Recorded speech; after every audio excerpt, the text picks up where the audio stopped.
to Roots and Roofs, where we explore the intersection of motherhood and entrepreneurship in the real estate world. I am your host, Mackenzie Shelton. Join us as we dive into the unique journey of balancing family life with owning a thriving real estate business. Each episode, we will uncover inspiring stories, practical tips, mindset conversations, and expert insights from others who are carving their paths in the real estate industry. Whether you are a seasoned realtor, a prospective buyer, or simply curious about the dynamics of managing both home and career, Roots and Roofs is your go-to podcast for heartfelt discussions and invaluable advice. Tune in and discover how these incredible women are building deep roots from the ground up while nurturing their families under the same roof.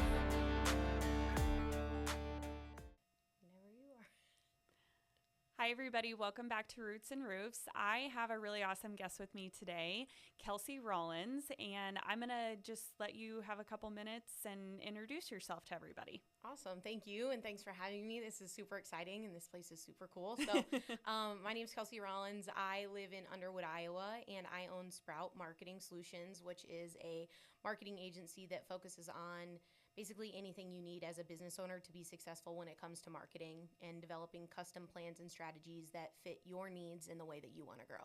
That is awesome. Awesome. Tell us a little bit about you personally.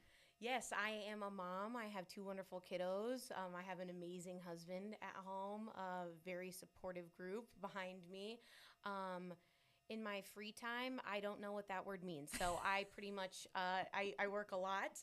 I am invested in a couple other businesses as well and very involved in our community. I'm on the nonprofit board in Underwood called UMBA. We put on a lot of community events, and I've been part of coordinating the 4th of July for the last 4 or 5 years. So pretty much anything that I can get my hands on from, helping the community grow or the people around me grow, that's where you're going to find me. You are a very busy person. You are too. I think we share that trait. Yes. Well, it is really important, especially in a small community like Underwood is, to be involved because that's the only way that we, sustain ourselves as a community, really, in my opinion. So, yeah. I completely agree. And I think, it catches on, right? Trainer's growing, Underwood's growing, Neola's growing, all these businesses and people that are taking the time to invest in their community. I mean, kudos to them. This is not easy. Being an entrepreneur is not easy. I'm not here to de-influence you from being an entrepreneur. I'm just here to tell you the honest truth of what being an entrepreneur really means, because it is more hours than a regular standard job, as I'm sure in your world it is the same. And it takes a lot of dedication to all those people that are willing to take the plunge and build something for their community and for their kids and for the future, props to them. Yeah, absolutely. Agreed. As a business owner and entrepreneur, you never get to turn it off, right? It's pretty much 24/7 if people need you, Correct. Yeah. I recently, trying to find that work-life balance, right? I don't. It doesn't exist. Yeah, I think all of these other podcasts and books are lying to me. I haven't found it yet. I got a work phone because I thought, okay, then I'll have the work phone separate than my home. Nope. Now everybody just contacts me on both. So, there's, you learn along the way. And I think as you, build the right foundation and you build the right people and tribe around you, it does increasingly become easier. I feel like I see a change in you and your business of you have a great team and you trust your team, and I am building my team and my village. And, I think that allows us to finally step out, but it takes a lot of time and dedication. It does. Yeah, absolutely. To your point, I think the grind is, I feel like anybody that I've talked to that is running a successful business, it seems like it's 3 to 4 years, right? Of a real hard grind to then be able to build the systems and processes in place to be able to actually have maybe some more balance, right? I completely agree. Yeah, yes, absolutely. Okay, so that actually kind of leads to my very first question here. What inspired you to take the leap from a W-2 job into starting your own marketing business? And what kind of fears and doubts have you kind of had to push through to get to this point? Yeah, that's a fully loaded question. Okay, so I would say The reason I made the plunge is, the corporate life was changing. The company I was at, Yahoo, previously, I loved Yahoo. Phenomenal company to work for. I learned so much. Before that, I was at Mutual of Omaha. Also loved Mutual of Omaha. Learned a lot there. I have been very blessed at the places that I've worked and the people that I've been surrounded by. Very wonderful people. But realistically, the role was just changing a lot within the company, and it was, migrating in towards something a little bit different. And I wanted to focus more on strategic marketing and the whole marketing funnel, like omni-channel marketing, or making sure that you are set up to touch multiple pieces of the marketing plan, and you're pulling in all the things that matter, not just focusing on one channel and hoping that that's going to get you there. That's what I care about. And I like to help and see people grow, like, firsthand. So I started managing social media for people on the side, and it just was like people wanted more from me, and I couldn't do more because I was already working till 10:30 at night. So just with the changes that were happening, and that I had already kind of been managing some social on the side, and that's where I foundationally just started. I just took the plunge. I remember sitting down with my husband and having a conversation like, I support our family from an income perspective. He also has a full-time job, but like I just looking at where that breakdown was, it could have really been a negative impact on our family. And I had to make sure that he was willing to take that plunge with me. And I got zero pushback, and I was almost wondering if, like, maybe I wish he would have pushed back on me a little. But no, I'm so happy that I've done it. But right, there's a fear right there: financial stability and self-doubt and that imposter syndrome of like, can I do this? I've been in marketing for 15 years. I have 2 kids. I got my master's degree while I had a baby. So Mitchell had cancer in the past. Like, we've been through all the things. So I don't know what in my head told me that I couldn't freaking do whatever I set out to do, but something did. So pushing through that, there's always that self-doubt of like, can I do this, or is it going to work? And I've always said, this is my like pure reflection of who I am. If this doesn't work, or if this isn't the right thing in 5, 10, however many months, years, whatever happens, life happens, I'll go work at a restaurant. I'll go work at the gas station. I don't care. To me, there is no level of like entitlement. I will go do what I need to do to be supportive to my family, and I will find success in another way. And so I think not being afraid to fail, because I have probably failed about 27 times since I started this, but it's like you fail and you pivot and you learn and you grow. And if you can do those things that come after the failure, then you will be successful. Yeah. I mean, there's no doubt. Absolutely. Agreed. Yes. I think one of the biggest things, at least in my industry, that I see is people fail, but they don't necessarily learn from the experience. And they don't even, you kind of said reflection, like they don't take the time to self-reflect on like, okay, where did I really go wrong with this, and how can I do it better next time? Because that's ultimately where you end up seeing success, right? Like it is in the self-reflection and then pivoting and doing better next time. Yeah. Because we're not perfect. No. And even, I own my own marketing agency, and that's really cool. But I think sometimes, that doesn't mean that I'm the smartest person in the world. I'm definitely not. There's a lot of people that are smarter than me. I like to think that I'm pretty good at what I do. But I make mistakes too, and it happens. And so like just being willing to give yourself grace, but learn from the experiences and put processes, people, things, boundaries in place so that they don't happen again. That's the important thing. Yeah, absolutely. I love that. So that's funny that Mitch didn't really give you any pushback.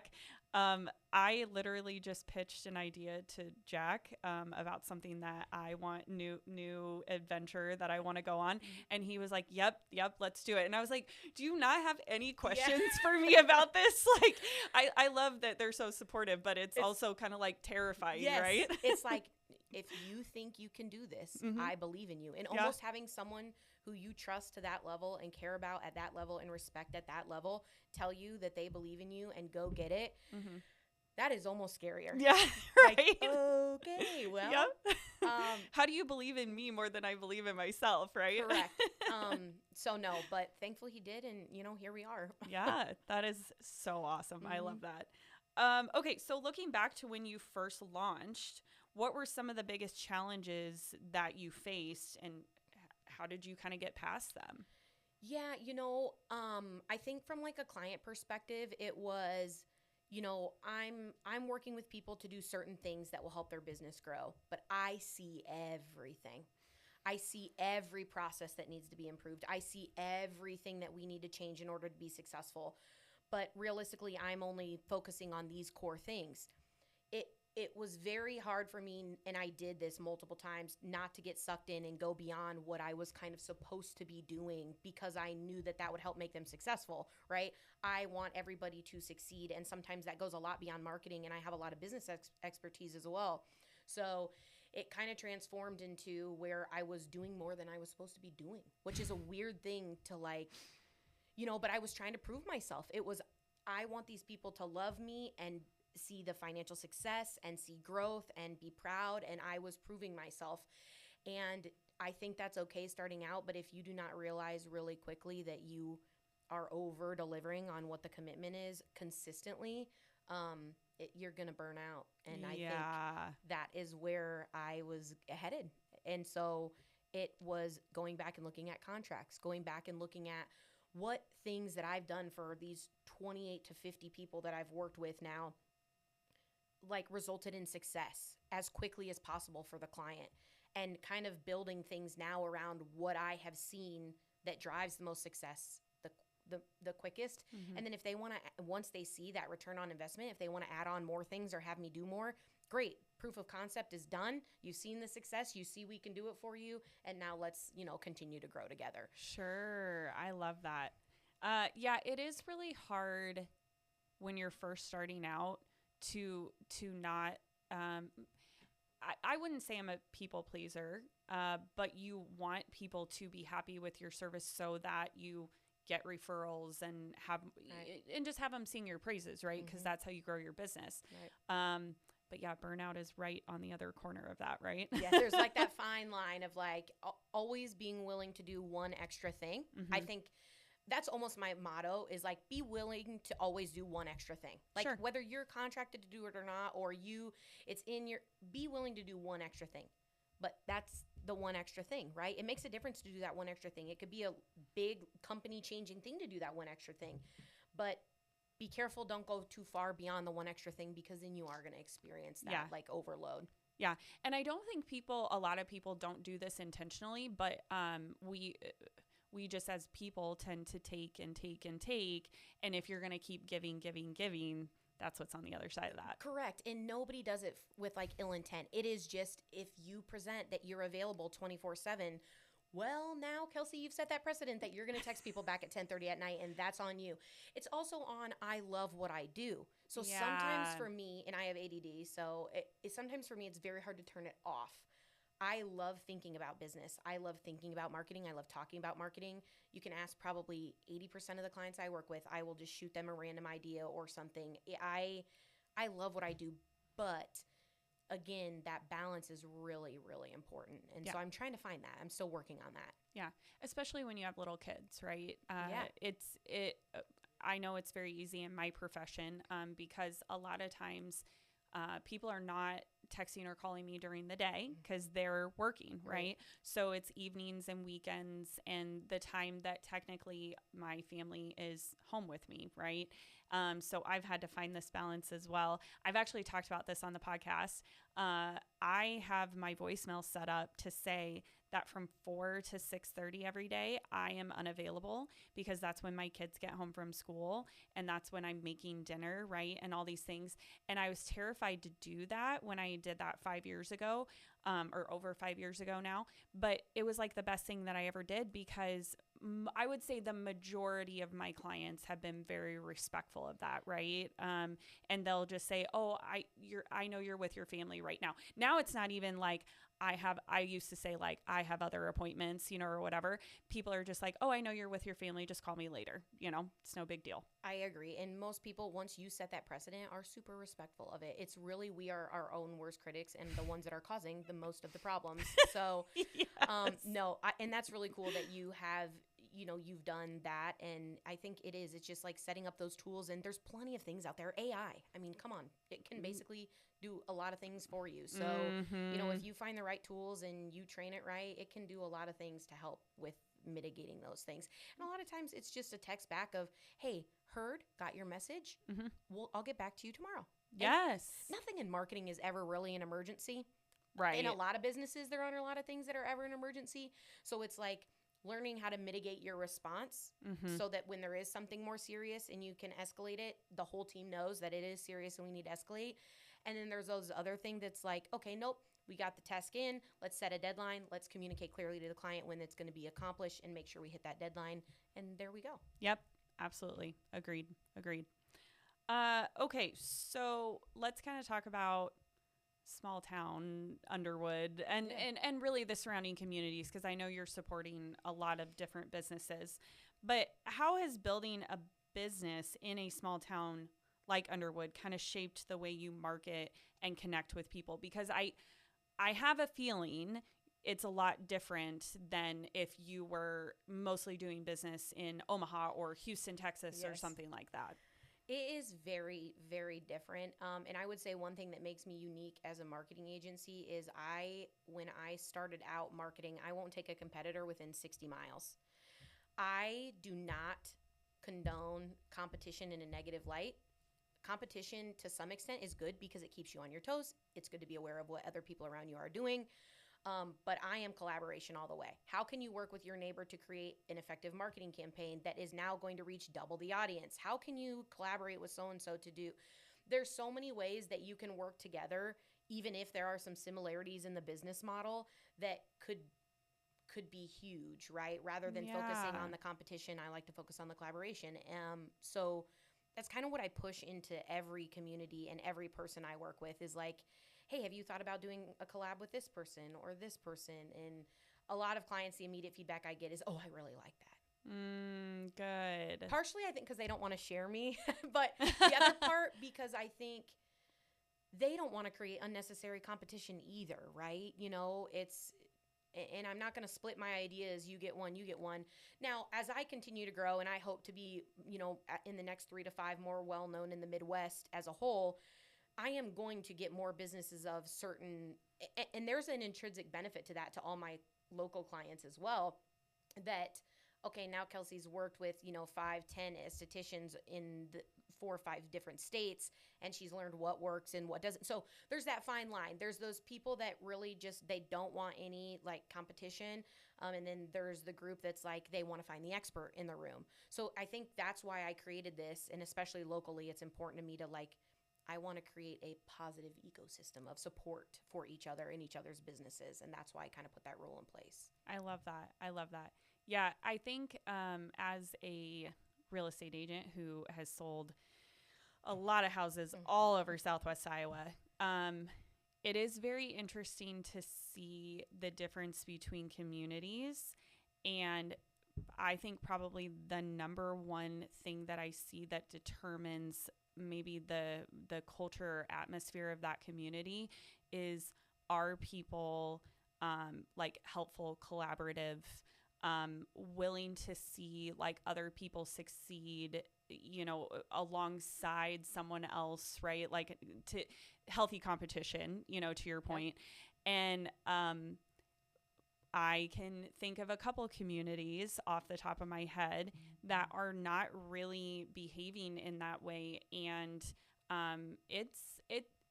it becomes pretty well known, right? And then you almost kind of have outsiders that don't want to live in that community because it's not welcoming or inviting or collaborative or, all of those things. So, yeah. I often tell everyone I work with, and even people I don't work with, friends, other business owners, my motto is what you put out is what you get back. So, I don't like everybody I meet. No. Let's be real. We're only human. I don't like everybody that I've ever talked to my entire life, okay? But there's a difference between liking, being respectful, and being kind. Kindness is the easiest thing to give, and it's free. So, yep. Am I anywhere near perfect? No, but I found my safe people in my tribe, and if I need to vent, I go to my safe people. But 90% of the rest of the time, it is I just try to pour kindness into whatever I do. And again, you don't have to like everybody. That's okay. But you need to be kind and be respectful. Yeah. And rooting for somebody else's demise, that says a lot more about who you are as a person than, to me, you know, I 100%.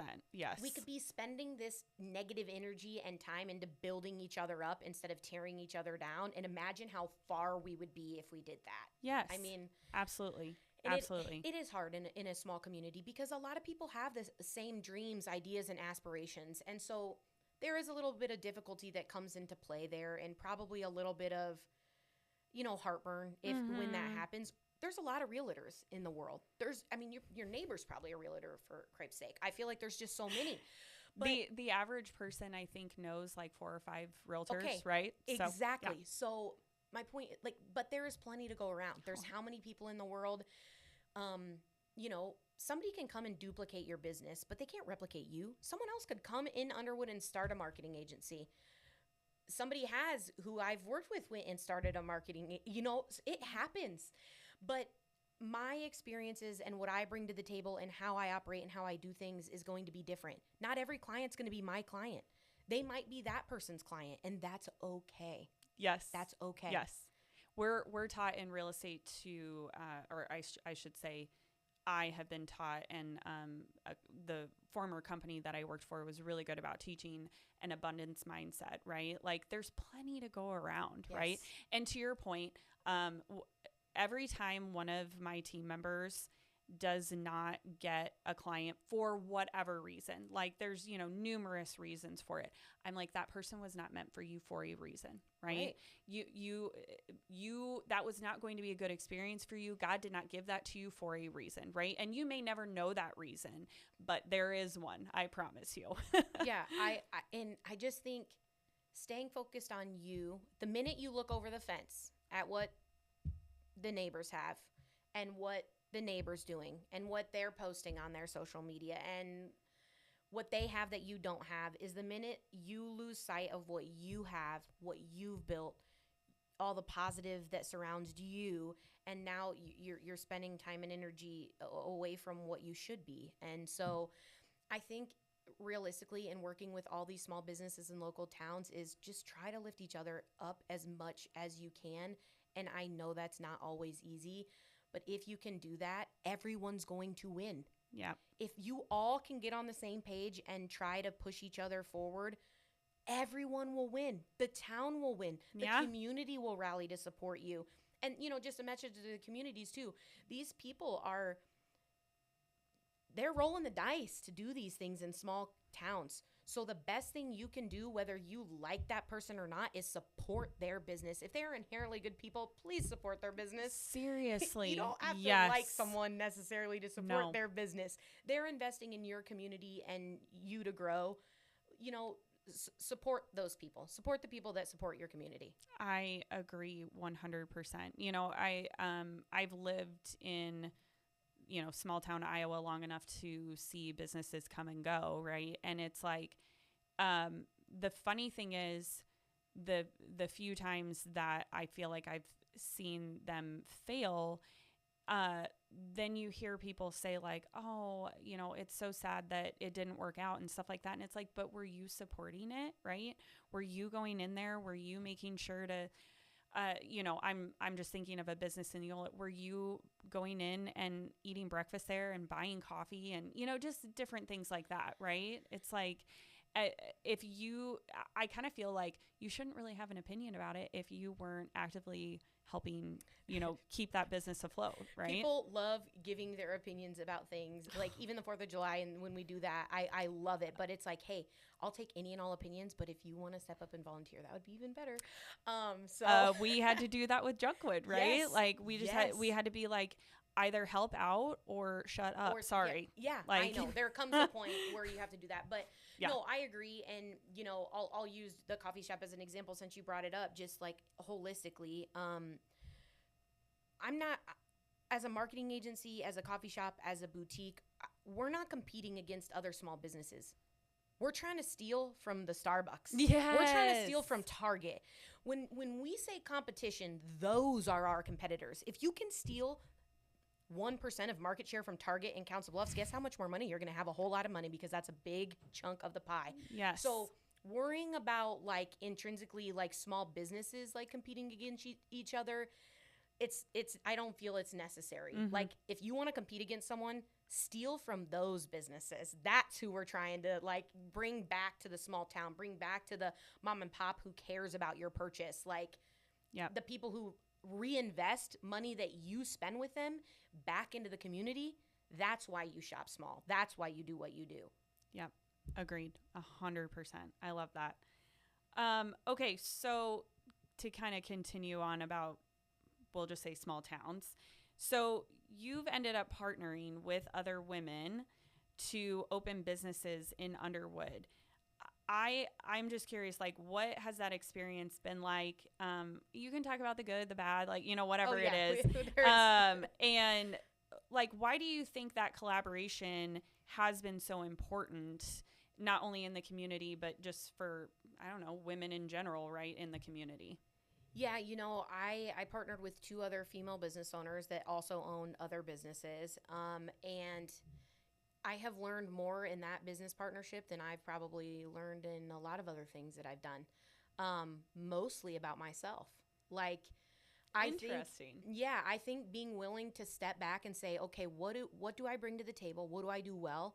And what do I not do that well? And how could I be better about the things that I'm not doing that well? I realize like I am good at a lot of things, but I don't feel like I'm the best manager. I feel like I could be better at managing people. And what's the right way to do that? Because every person's different. Some people like a task list. Some people don't want to be micromanaged. Some people you have to check in with. Some people you don't.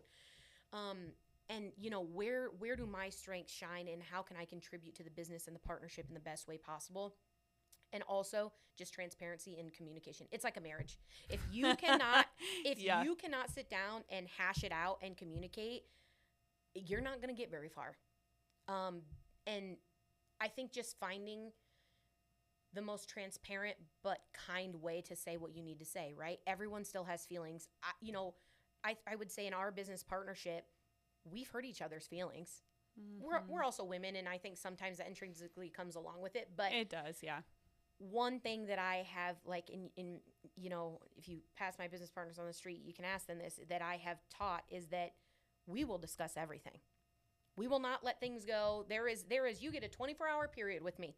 If we had an issue or a problem or something we need to work through, you get 24 hours. Mm-hmm. And they'll probably say that's a lie, Kelsie, you don't give us 24 hours. But we're going to talk about it. Yeah. And we're going to work through it. Because what other choice is there than to work through it and go to the next day and try to be better for each other the next day? Don't let things fester. Don't let things fester. Mm-hmm. And if you are not ready to change, adapt, and pivot, then business partnership and entrepreneurship is not for you. So that is just it. If you cannot see your own flaws and faults and also see the opinions of other people, business partnership is not for you. Yeah. But if you want to learn a lot about yourself and you want to build a group of people who will support you pretty much through thick and thin, regardless of what's been said or not said, and, make sure you evaluate, who is the right person for you. I think knowing more about yourself, you'll find the right partner. But they're the people that I probably trust most in the business world, in the world. Realistically, from a business perspective, I trust them wholeheartedly. I ask them a lot of things. Because we've created that open, honest communication, I feel like they're my sounding board, not just in the businesses we work together with, but everything else. They bring me down. I help bring them up. Mm-hmm. Like, it's when we rise, we all rise together. And when one of us sinks, we all sink. So you just got to be prepared for that and be willing to pick each other up, So have you guys kind of established that you each have very different roles within the business, or is it kind of like all hands on deck? I think originally that is where we started, is that everyone's going to have a specific role and you're going to do this and you're going to do this. But we live in the real world, and we all have children, and we all have other priorities. And, Sprout is my main, focus. That is what generates the income for my family, and I have clients that are counting on me. So, how do I split my time accordingly so that I can give boss like as much focus, and the greenhouse coming like as much focus? And, if you step back and look at it, there's 3 of us. So like that is one of the biggest pros. There's 3 of us. So yes, I obviously primarily focus on the marketing stuff, but when it comes to like pitching in or everybody jumping in or something needs to be done and somebody else isn't able to get to it, it has just become an inherent thing of like, hey, I can handle this, or hey, I'll jump in and do this. I'll pick this up. I'm going to go do, So yeah, we kind of have our roles, but also it's really doesn't matter what the roles are. We have to make that environment successful for the people that work there. We have to help them bring in more clientele. We have to support them and show them that they are valued. And sometimes that's not a linear thing. Yeah. So yeah, in real life, like at a big company, it'd be nice to have like specific roles. That's not really what it is, but we do each have our specialties for sure. Sure. So since you brought up the greenhouse, yes, you want to talk about that a little bit? Yes. So realistically, the greenhouse was created because I pestered one of my business partners over and over that I was trying to find an office space.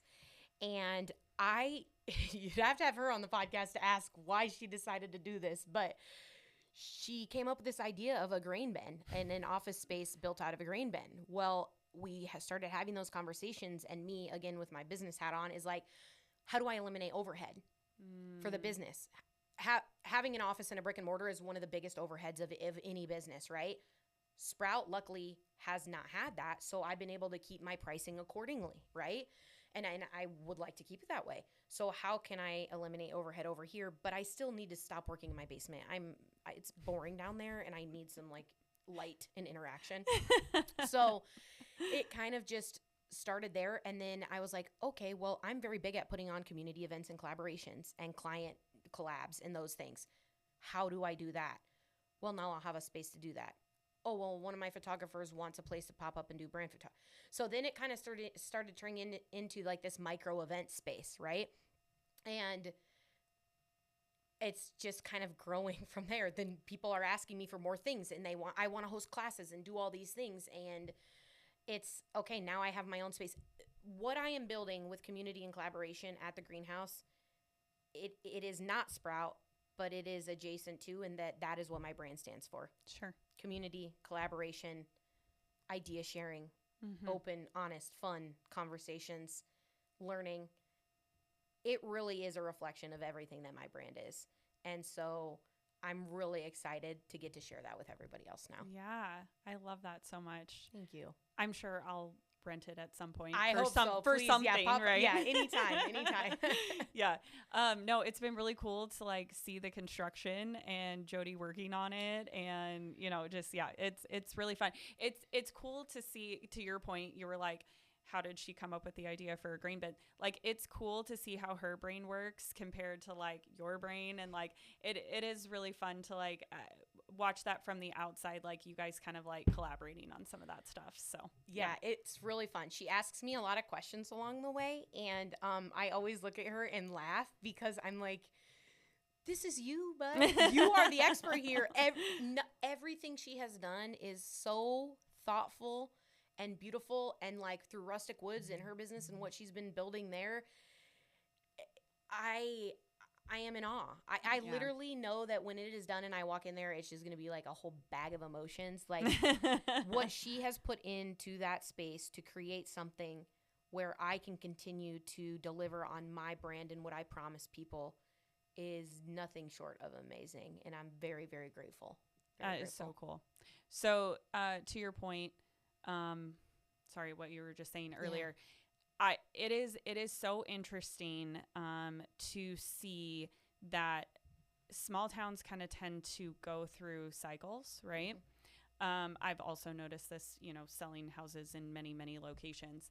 And when I moved to Underwood in 2017, there was nothing there. Oh, I'm sorry. There was a what boss was previously. Ann Taylor's, yep. Yes. And that was it, right? There was nothing else. And I actually said to Jack, because we had been looking in multiple locations, you know, to buy a home, I said, I love this house, but I don't like this town at all, right? And it is so neat to see it kind of almost be revived. And I've noticed this from other small towns in Southwest Iowa, right? And even in Nebraska too. Like, you know, I sell homes in small town Nebraska too.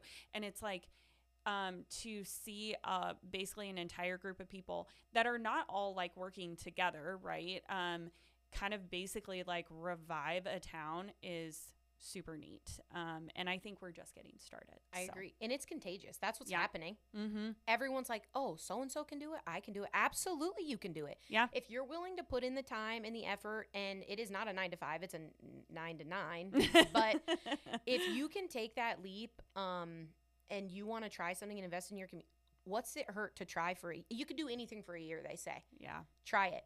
Yeah. Because we've seen success. Now, we are putting in a lot of work, and everybody sees like all the happy stuff. They don't see all the stuff we go through behind the scenes. So I will tell you that will come with being an entrepreneur and starting a business in your hometown. But it also comes with a change on city council. We've elected some city council people in Underwood who truly care about the revitalization of Main Street and bringing it more business forward. So I would tell in every community, if you truly care about that, and maybe you don't have the bandwidth or ability to start a business, maybe go join city council and be an advocate for those businesses, or help find, you know, what businesses do we need to revitalize, you know, that are allowed to be built on Main Street. We just recently voted through in Underwood that you don't have to do a steel building anymore. Like, yes. So oh my gosh, that is makes big. me so excited. Yeah, and I'm not a very political, like, I'm not good with politics, so please go like read the information on the website before you take but from my understanding, like, that's the gist of it, is that, you know, and then they updated some of the businesses that, you know, can be on Main Street.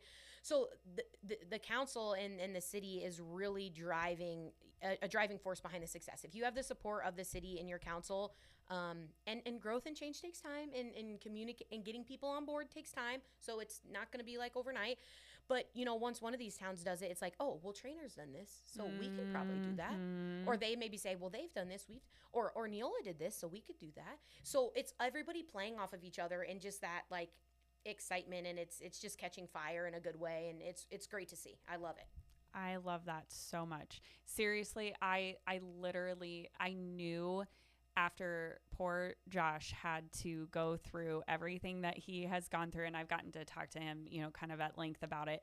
And it's like, I knew for sure that they had to change that, you know? And I understand why it was put into place, because how awful is it that, you know, the former UMBA building burnt down. Correct. Because some kids were being knuckleheads, right? And it's like, that is horrible. And they basically took steps to hopefully have that not happen again. Correct. But it's like, we also then look like a town of steel buildings, and who wants that? Right. We almost overcorrected for which at the time it probably was the right choice. I think it's just having the willingness to go back and look at decisions we've made and say, does this still make sense for now? Yeah. Right. I mean, I think you look at a lot of like government rules in some towns, it's like you can only ride in horse carriage still. It's just because like they haven't looked at it and updated things. So it's like take the time as a city, and, you know, to all those people that are on city council or city boards or whatever you are, like, take the time to dig into the things that are going to help your community grow, and be willing to just take a second look at things. Yeah, I think that's all it is. And to say like, okay, that made sense at that time. Is this still a good decision? Correct. Yeah, absolutely. Agreed. Okay, so let's shift gears here really quick, because we're kind of getting low on time. Tell me some of the things that you do as a wife and as a mom to kind of, I know we said we're working on work-life balance, but like, what are some things that you've attempted to implement, or that are working well for you right now? Because that's the big thing. I think a lot of my listeners are moms or business owners, or have aspirations to be. And so it's like, how do we continue to like move in a forward direction, as you said? Yeah, I am going to give you probably the most honest answer than anybody else would probably give you. my life is chaos right now. We've got a lot like personally going on, and just with the kids and the business and the businesses and the partner, like my life is chaos. And I think what I have done that's been helpful is I've accepted that my life is chaos right now. It's okay to not be okay all the time. It's okay to not have it all figured out all the time. I sure don't. I still have love in my life, in my heart. I love my kids. They're resilient. They're figuring it out. CJ will get on his little computer next to me, sometimes. So, it's in my head. I have this list. All right. Have more like off time, like just turning things off and focusing on the kids. Game night. My kids love game night. An hour with them doing game night, they feel like they spent 3 days with me. So that's good. That fills their cup. How can I fill everybody's cup around me? But in order to fill everybody else's cup, yours has to be full. And mine is not at a point where it's full right now. I am running on like low. So I think what I've just communicated to myself in like internally and mentally is that, everyone always asks you, are you okay? Are you doing okay? The answer is no. No, I'm not. Will I be okay? Yes. Mm-hmm. Will I be fine? Yes. Am I okay right this moment when you're asking me, when everything is just kind of all over the place? No.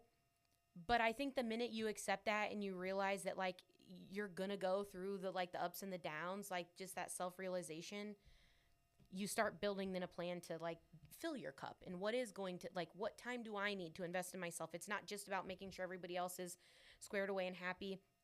What can I do to bring myself center myself a bit so that I have more to give? Yeah, absolutely.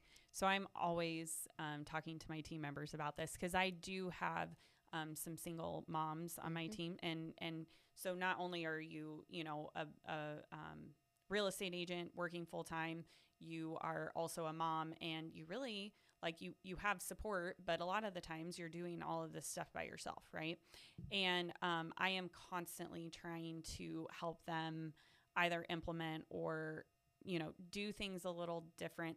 But to your point, like kind of accepting your current state, right? And knowing, like, I remember back in 2020, that was when the real estate market got real bananas. Is that when you guys bought, or did you move to Underwood before that? We've been there for 7 years. Oh, okay. So before that. Yeah. Okay. But 2020 was just bananas for real estate, and really going into 2021 as well. And it was like, I had to kind of step back for a second and be like, what are just like 1 or 2 things that I can implement that will like not make my life as chaotic, even if I am absolutely living in the chaos right now. Right. And if you can just do like 2 things, it really does make your life a lot easier. Or if it's even in your business, right? If it's not in your personal life, if it's like, I need to implement this system so that I don't have as much chaos in my business. Yep, exactly. And I think, like you said, just picking the 1 or 2 things and just like gradually chipping away at it. Also just not being afraid to communicate what you need. What do I need from my team? What do I need from my business partners? What do I need from my partner in life, my husband? What do I need from my village? I think, and I think the hard part for me right now is there's just been so much going on. I haven't been able to communicate effectively what I need. I don't want to communicate it out of anger, frustration, sadness.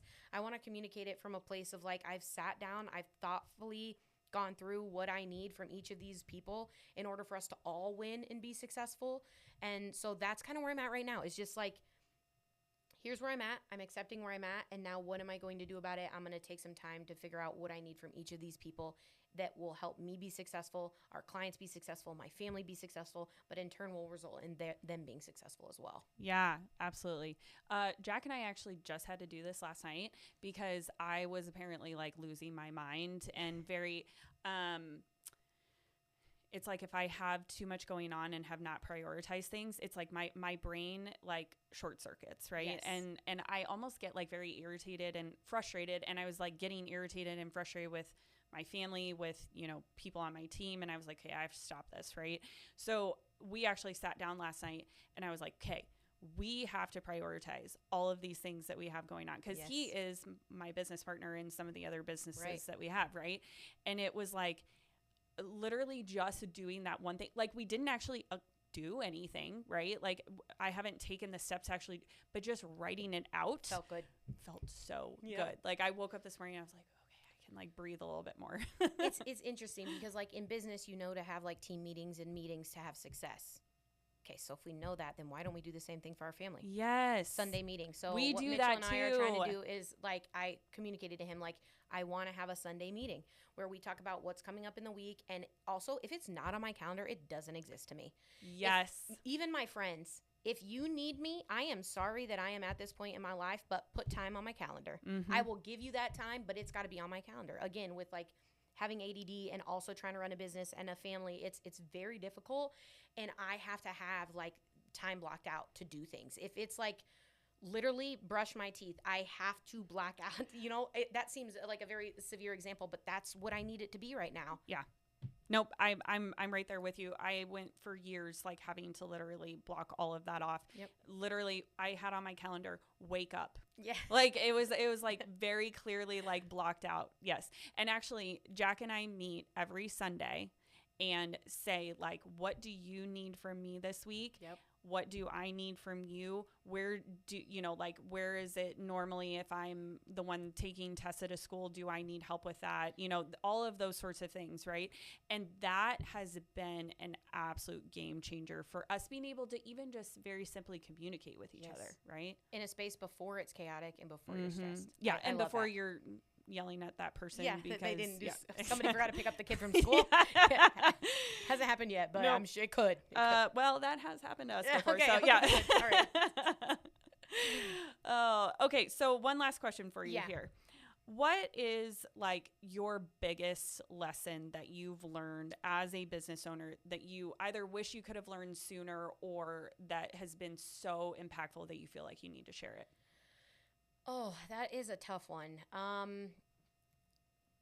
Probably it's two things really. From a business owner perspective, inward reflection and making sure that you understand who you are as a person and where you're effective and where you're not. That's going to drive the majority of every decision you make after that.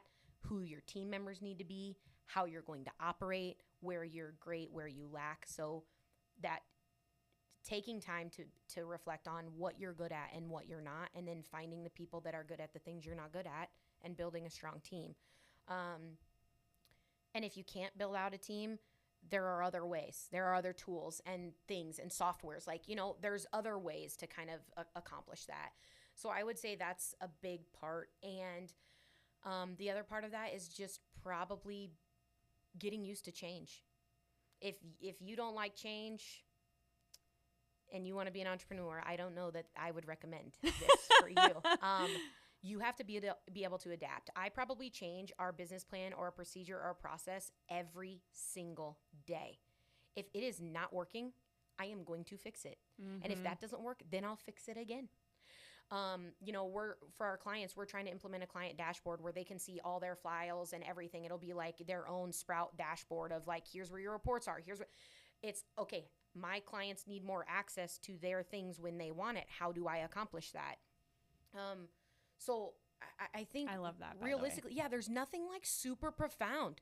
You have to be willing to put in the work. You have to be willing to grind for a while. Mm-hmm. And I do see a path out of that as I do in your business. Like I've seen people grow out of it, but when you start, that's where you're going to start. So yeah, there's nothing like, I've read so many books. My favorite category of books is self-help and business and marketing. So it's everything in there. To summarize it all up, it is be willing to learn and change. And if mm-hmm. you can do those things and bring in that self-reflection, you'll pivot and you'll be successful. And maybe you won't be successful in this business, but it's because you pivoted and learned you weren't going to be, and then you found another direction. So then you're going to find success there. So, that's what I would say. I love that. I wholeheartedly agree with that. Thank you so much for coming on. Yeah, this has been a really fun conversation. Yes. Can you tell everybody where they can find you, either on social media or your website? Absolutely. Yep. So you can find me on sproutmarketingsolutions.com. Our social media is Sprout Marketing Solutions. You can find us there. If you're interested in an event or a pop-up class, thegreenhouseia.com. You can go there. Yay. And we are planning on opening the first week in October, pending, everything goes okay. So we're really excited there. And then, my last note would be, continue to support your local businesses and invest in those people that are investing back in you. So thank you so much. This has been wonderful. I love that. Thank you. Thank you so much for listening to Roots and Roofs podcast today. If you loved today's episode, please let me know. I love hearing from you on Instagram and Facebook, so feel free to send me a DM or tag me in your stories so I can share it too. If you're looking for more information about today's topic, please visit my website, mahoganyacres.com, and all of the information that is listed in the show notes below. Until next time.